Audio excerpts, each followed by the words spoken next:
सीमांचल में एआईएमआईएम ने बढ़ाई महागठबंधन की परेशानी। ओवैसी का प्रस्ताव ठुकराकर आरजेडी ने कर दी भूल। रोचक हुआ सीमांचल का सियासी समीकरण। बिहार विधानसभा चुनाव दिन प्रतिदिन रोचक होता चला आ रहा है। अपने खास जनाधार वाले सीमांचल में एक बार फिर असदुद्दीन ओवैसी पूरी ताकत के साथ चुनावी रण में उतर चुके हैं। इस बार वे पिछले विधानसभा चुनाव से बेहतर परिणाम पाने के लिए पूरी ताकत झोंक रहे हैं। यही कारण है कि इस बार उनकी पार्टी ने पूर्णिया, कटिहार, अररिया व किशनगंज में अधिकांश विधानसभा क्षेत्र में अपने उम्मीदवार खड़े किए हैं और ओवैसी का ये फैसला आरजेडी और महागठबंधन के लिए काफी बड़ी चुनौती बनता नजर आ रहा है। 2020 में एआईएमआईएम ने 19 सीटों पर लड़ा था चुनाव। इस बार 25 सीटों पर एआईएमआईएम ने पेश की दावेदारी। गत विधानसभा चुनाव में एआईएमआईएम ने राज्य में सिर्फ 19 सीटों पर चुनाव लड़ा था, लेकिन इस बार ओवैसी की पार्टी ने पूरे दमखम के साथ बिहार में 25 सीटों पर अपने उम्मीदवार उतारे हैं। और इसमें सबसे खास बात यह है कि 25 में से 14 सिर्फ सीमांचल से है। पूर्णिया के 7 विधानसभा में मुस्लिम बहुल 4 क्षेत्रों में उन्होंने अपने उम्मीदवार उतारे हैं। खासकर अमौर सीट पर ओवैसी का खास फोकस है। यहाँ से पिछले चुनाव में भी उनके उम्मीदवार को जीत मिली थी।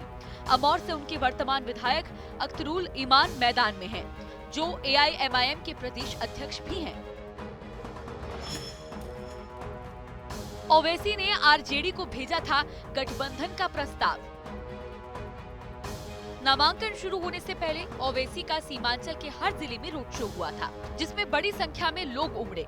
उन्होंने राजनीतिक दांव खेलते हुए आरजेडी सुप्रीमो लालू प्रसाद और उनके बेटे तेजस्वी यादव को महागठबंधन में शामिल करने का प्रस्ताव भेजा था, लेकिन उन्हें कोई जवाब नहीं दिया। आरजेडी के रवैये से नाराज एआईएमआईएम के प्रदेश अध्यक्ष अख्तरुल ईमान ने कहा कि इस बार एनडीए और महागठबंधन दोनों को एआईएमआईएम की मौजूदगी का एहसास कराएगा। ईमान ने दावा किया है कि महागठबंधन अब एआईएमआईएम पर धर्मनिरपेक्ष वोट काटने का आरोप नहीं लगा सकता, क्योंकि उन्होंने खुद लालू प्रसाद और तेजस्वी यादव को गठबंधन के लिए प्रस्ताव भेजा था, लेकिन कोई जवाब नहीं मिला।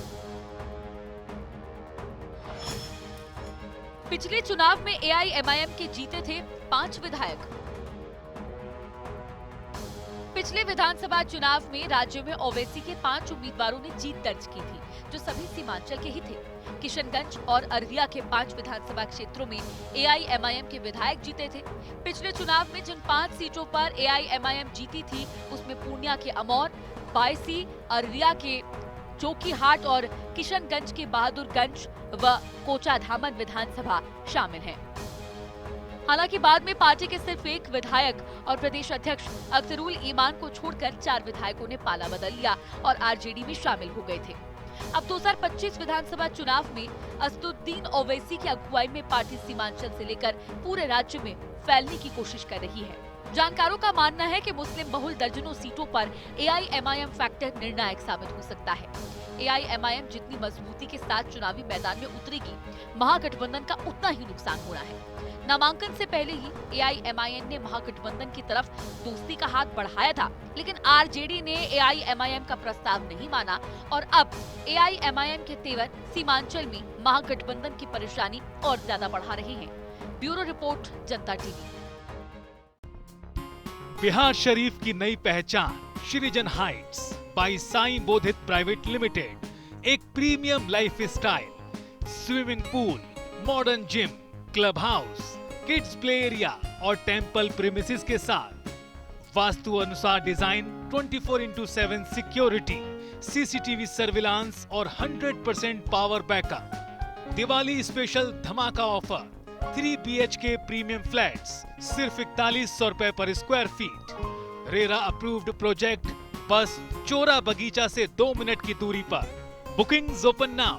कॉल करें 18005728 177 या 9031605004।